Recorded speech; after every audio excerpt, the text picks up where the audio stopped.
Hello, welcome to training video number 8, where we're going to cover Ethernet testing up to 10 gigabit Ethernet with SNR test, PoE testing, and we'll also cover 1 gig testing through the side Ethernet port.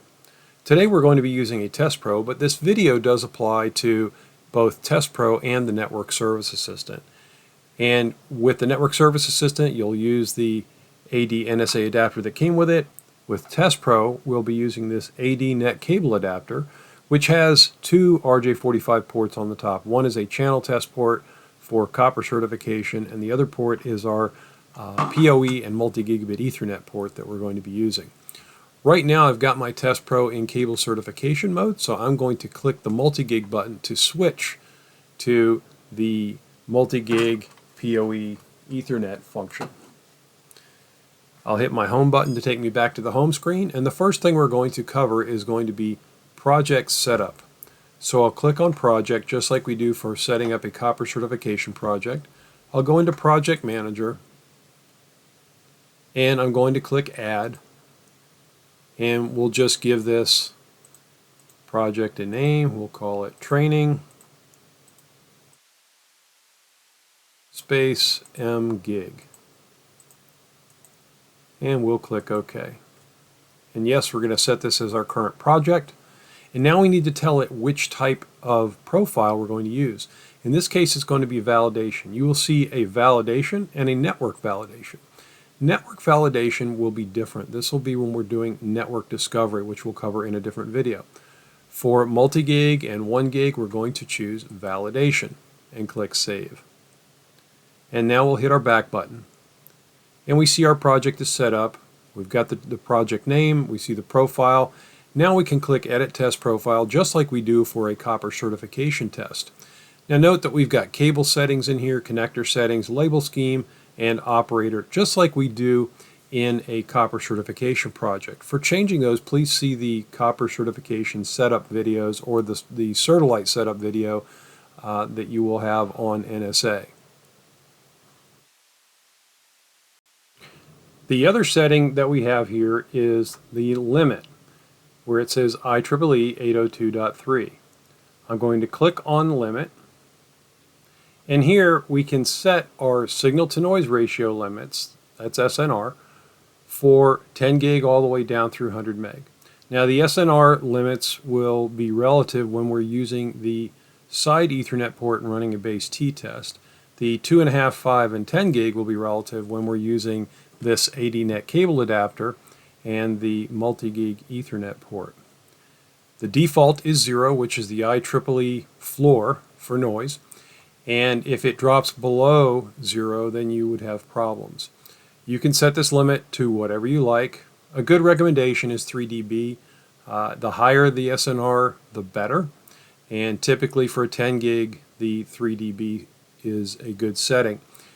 The best way to determine your setting is to find a good known working cable in your network, which works perfectly, and measure the SNR, and then you'll know what the SNR is on an excellent, good working cable, and you can use that as a baseline and set your limit accordingly at that number or slightly above or slightly below, depending on your preference. I'm going to leave these at 0, and we'll go ahead and just X out. If I change any of them, we could click Save. I'll hit my back button, and that's really all there is to setting up our project.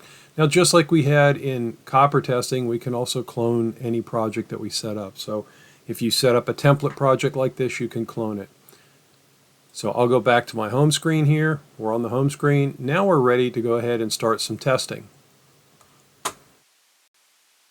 So the first thing I'm going to do is take a cable that is coming from my multi-gigabit switch, and I'm going to connect it to this PoE injector.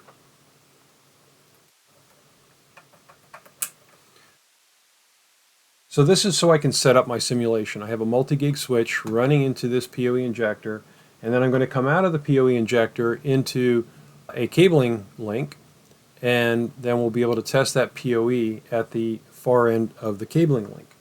So I'm just going to take a short patch cord and go from the PoE injector, from the out port on the PoE injector, and I'm going to choose a link I've got right here. So I'm connected to one end of this link. The other end of the link is in the jack adjacent to that first one. So we'll now connect a test cable from my multi-gig PoE port, which is the port on the right, into the opposite end of that cable link. So in the field, this would be having your test pro or your NSA out at the far end of the cable where a PoE device might be connected, an access point or a camera, for instance, that you maybe are having trouble with and you want to test that link. So I basically disconnect that device and connect the Ethernet cable to the port on my NSA or Test Pro. Next, I can see that I automatically got a notification that I've got a link established here. What I want to do is check my PoE. So I'm going to click PoE.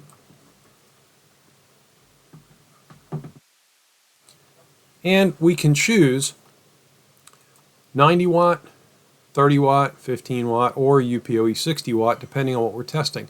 I'm going to leave it at 90 watt.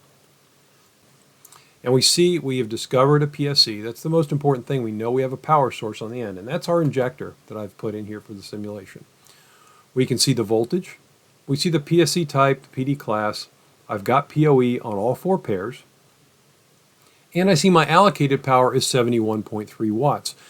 Allocated power is good information to have, but it's a theoretical number until we demand the power or put a load on that link, demanding that power from the switch. 71.3 watts is what we should get over a good working piece of cable, 100 meters long, that has got the optimal resistance, or the resistance allowed by the standards.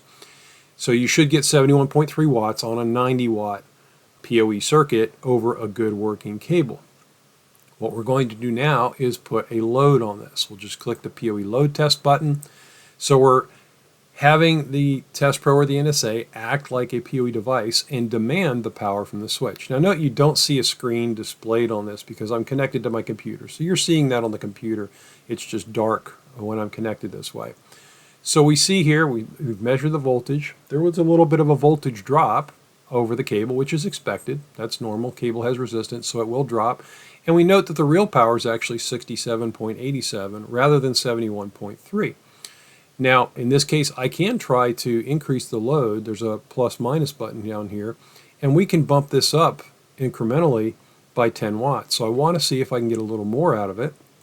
I'll click the load plus button, and yeah, I can get almost 80 watts out of this link. So I'm good to go.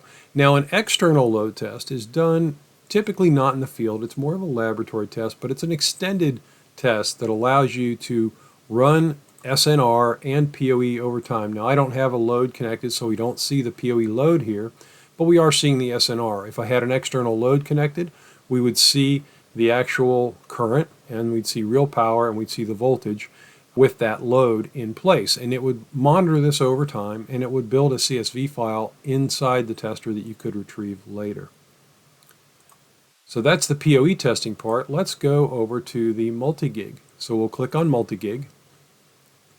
And we can see we've connected, we've auto-negotiated at 2.5 gig.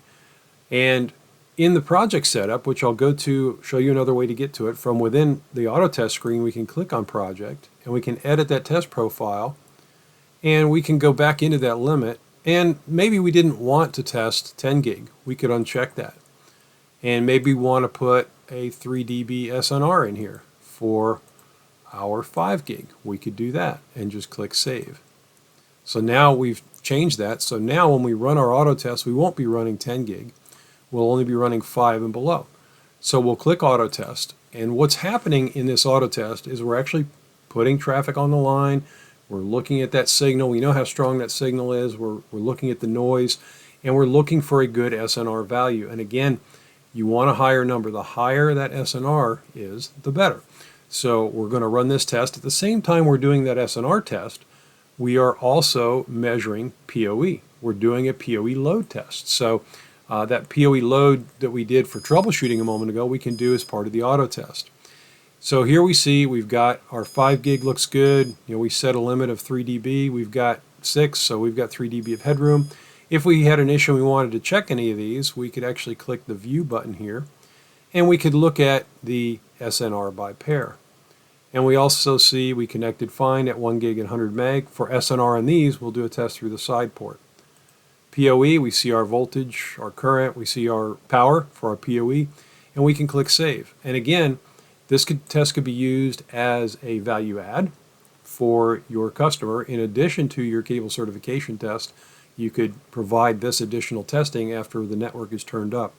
Now, the other thing to point out with the PoE test, I'll go back to that for a moment. In the PoE test, the way you're going to use this in the field is you've got that intermittent PoE problem maybe with a device. You unhook the device, you run the PoE test, we do our PoE load test here, and it doesn't look good. So what we do next is, instead of being out in the field, we go back into the closet and we're going to connect to the PoE switch or the PoE injector, and we're going to run this test again to see if we're getting adequate PoE out of the PSE. If we're not, there's a lot of things that could be contributing to that. So if it's the switch, we're not getting enough power out of the switch, maybe it's over provisioned, maybe it's a customer provided switch that was a 90-watt switch, but it's 90 watts for the whole switch, which is aggregate, rather than 90 watts per port, and once they start connecting a few devices, they have problems. So these are the ways you can troubleshoot. Something else to look for is patch cords. An inferior patch cord can cause an issue with PoE as well.